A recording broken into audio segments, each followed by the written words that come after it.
When our body is tired, we often say, "I am tired," but actually we are not.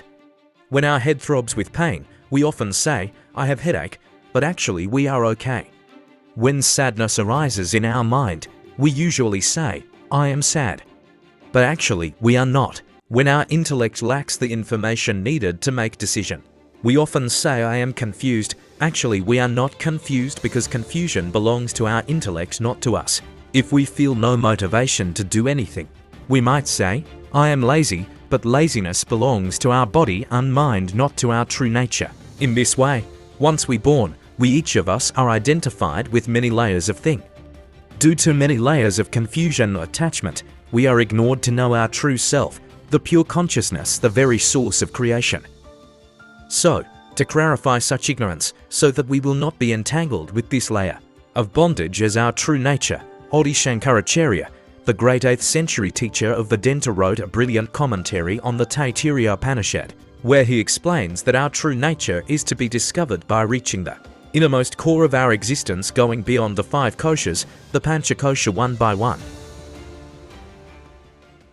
So, let us understand, what does kosha mean? The word kosha literally means layer or sheath that make up our whole body. We have 5 koshas. They are: first is Annamayakosha, food sheath, earth element, referring to physical body. Second is Pranamaya, vital sheath, water element, referring to energy body. Third is Manomaya, mental sheath, fire element, referring to mental body. Fourth is vigyanmaya, intellect, intuitive sheath, air element, referring to intellect or wisdom body. And the last, 5th one is Annamayakosha, bliss sheath, ether, space element, referring to blissful body. Today we are not going further deep down into 5 koshas. We are just going to understand about the Annamayakosha. So, let's understand the Annamayakosha in detail. The Annamayakosha is the outermost kosha, or layer, that feeds the physical body and sustains the other koshas.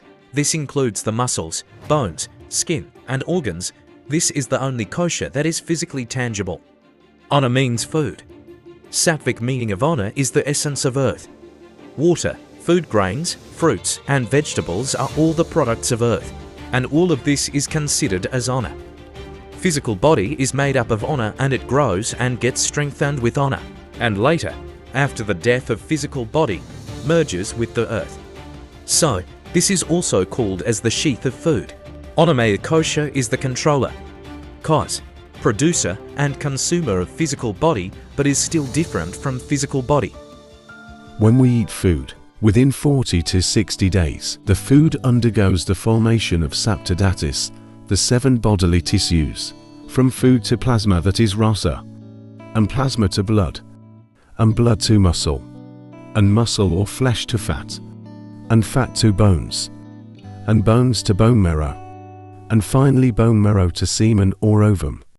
Semen or ovum is also called as shukra, that is virya, or roja, and this is also called as boja or oyojas, the highly concentrated dhatu, and is the essence of each dhatu.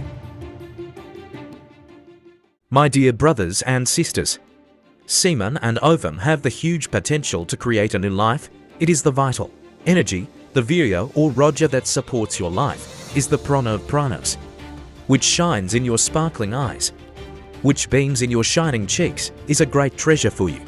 Remember this point well. According to modern medical science, 1 drop of semen is manufactured out of 40 drops of blood. Mark here how much valuable this fluid is, as we clearly know that a tree draws the essence or rasa from the earth. This essence is circulated throughout the tree, its twigs, branches, leaves, flowers and fruits. The shining colors and life in the leaves, flowers and fruits are due to this rasa. Similarly, the virya that is manufactured by the cells of the testes or ovary out of blood gives color and vitality to the human body and its different organs. Semen or ovum nourishes the physical body, the heart and the intellect. Only that man who uses the physical body The heart and the intellect can have perfect brahmacharya or celibacy. A wrestler who uses his physical body only, but keeps the intellect and the heart undeveloped, cannot expect to have full brahmacharya. He can have brahmacharya of the body only, but not of the mind and the heart. The semen that belongs to the heart and the mind will certainly flow out. If an aspirant does only japa and meditation, if he does not develop the heart, and if he does not practice physical exercise, he will have only mental brahmacharya.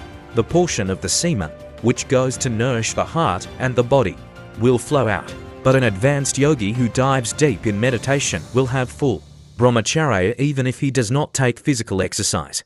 Here, brahamcharya is given a greater importance because it has a huge potential to create, maintain, and finally it transforms semen or ovum to reach a pure consciousness, our true self, the very source of creation.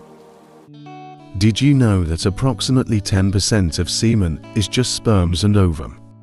The rest of semen comprises hormones, endorphins, neurotransmitters, DNA, fructose, enzymes, ascorbic acid, sodium, lactic acid, nitrogen, minerals like calcium, magnesium, zinc, vitamin B12, and a large number of proteins. Semen or ovum is found in a subtle state in all the cells of the body. Just as sugar is all-pervading in the sugar cane, butter in milk, so also semen is pervading the whole body. Just as the buttermilk is thin after the butter is removed, so also semen is thin by its wastage. The more the wastage of semen, the more is the weakness. In the Yoga Sastras it is said, Maranam bindu patanath, jivanam bindu rokshonath. Therefore, falling of semen brings death for a full potential life. Preservation of semen gives life of full potential. Semen or ovum is the real vitality in human beings. It is the hidden treasure in human beings. That's why semen or ovum is given a much importance among all the 7 dhatus. Therefore, semen or ovum provides core strength to Annamayakosha.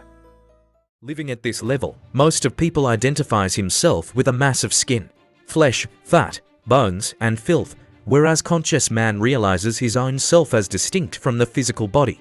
Out of all koshas, Annamayakosha has the most dense and slow vibrational frequency.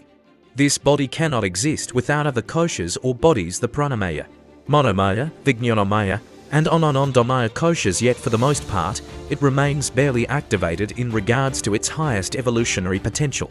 This physical body is made up of the Panchamahabhalatas, the 5 primordial elements. They are Akash, a space element, Vayu, air element, Agni, fire element, Jalola, water element, and Prithivi, the earth element.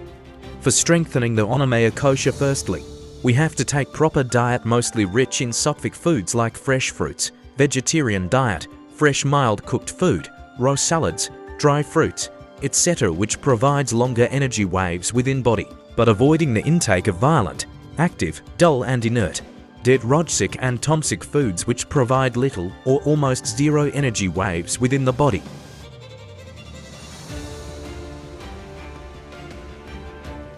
Second is by doing hota yoga chakriyas.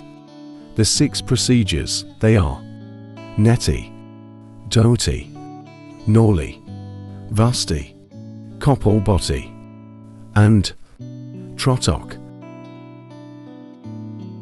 Third is by doing fasting at least twice a month. Or you can do intermittent fasting of 16 to 18 hours gap on a regular basis. Fourth one is by doing asana or yoga postures.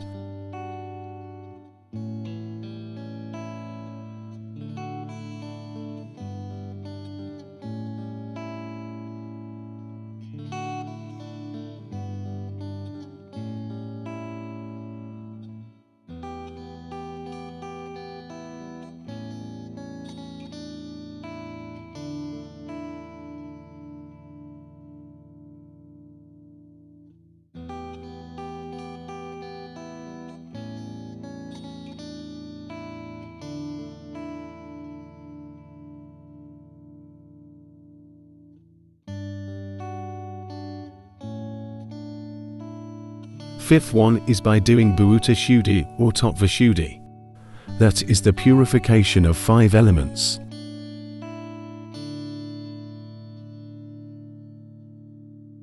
That is the purification of akash or space element, and the purification of vayu or air element, and the purification of agni or fire element, and the purification of jala or water element, and the purification of prithvi or earth element.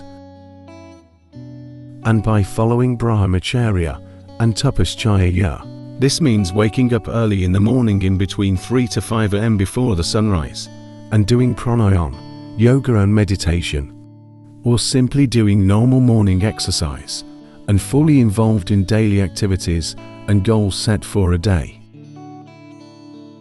And moving away from lower conscious activities, such as jealousy of others, becoming angry, moving away from temporary sensual pleasure of anything, and moving away from mental fear, etc. That's all. Thanks for watching Secretsmanthan.